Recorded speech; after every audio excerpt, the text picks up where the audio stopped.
என்னடா நியூஸ் கொண்டு இருந்தேன்னு பாத்தீங்களா? ஒண்ணும் இல்லைங்க, தாவேகாவோட விஜயோட போக்கு தாங்க, பேய் போக்குன்னே சொல்லலாம்.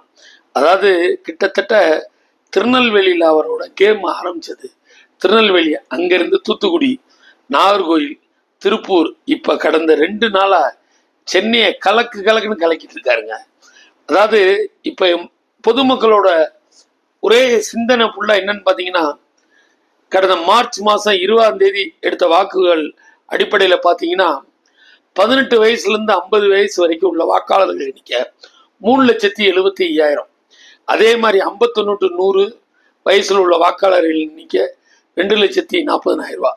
ஆக மொத்தம் 5,80,000 வாக்காளர் உள்ள நம்ம தமிழ்நாடு தொகுதியில பாத்தீங்கன்னா, அதாவது என்டிஏ கூட்டணின்னு ஏடிஎம்கே, இந்திரா காங்கிரஸ் கூட்டணின்னு திமுக, ஆனா எந்த விதமான கூட்டணியும் இல்லாம சுயேட்சையா, அதாவது தனிப்பட்ட முறையில தன்னை மட்டுமே நம்பி 234 தொகுதியில நிறுத்தியிருக்காருன்னா உண்மையாவே விஜய்க்கு இந்த நேரத்துல ஒரு பாராட்டுகள் சொல்லதான் வேணும்.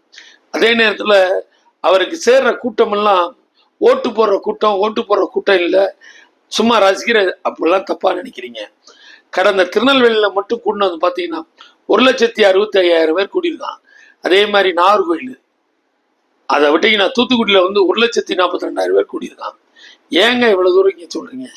அதாவது தமிழ்நாட்டோட ஹெட் குவார்டர்ஸ் சென்னையில் நேற்று பாத்தீங்கன்னா டி நகர்ல என்ன கூட்டம் தெரியுமா? டி நகர், ஆயிரம் விளக்கு, நுங்கம்பாக்கம், பல இடங்கள்ல அவருக்கு நல்ல ஒரு ரெஸ்பான்ஸ் இருக்கு. இதை பார்க்கலும் போது என்னன்னு கேட்டீங்கன்னா, அவர் ஒரு பெரிய மாற்று புரட்சியா ஏற்படுத்துவார்னு தான் தெரியுது. அதாவது இன்னைக்கு தமிழ்நாட்டுல பாத்தீங்கன்னா திமுக, அதிமுக, தாவேகா, இந்த 3 கணி தான் இருக்குது. இப்ப சீமான் இருக்காரான்னா, சீமான் கடந்த எலெக்ஷன்ல வந்து விஜயோட வாக்கெல்லாம், விஜயோட ரசிகர்கள் வாக்கெல்லாம் சீமானுக்கு தான் கிடைச்சிச்சு. ஆனா இந்த முறை சீமான் 4வது இடத்துல இருக்காரு. எனக்கு தெரிந்த வரை சொல்லணும் என்றால் தாவேகா, அதோட அவரோட தேர்தல் அறிவிக்கையில பாத்தீங்கன்னா வருஷத்துக்கு 6 கேஸ் சிலிண்டரு, பெண்களுக்கான மானியம், என்ன நிறைய சலுகைங்க. அதாவது ஹெல்த் இன்சூரன்ஸ் வந்து 25,000 ரூபாய் சொல்லியிருக்காரு. இதெல்லாம் சாத்தியம் இருக்கா இல்லையான்னா, ஒரு மனிதனுக்கு வாய்ப்புகள் கொடுத்தாதான் அது சாத்தியம் இருக்கா என்னங்கிறது சொல்ல முடியும்.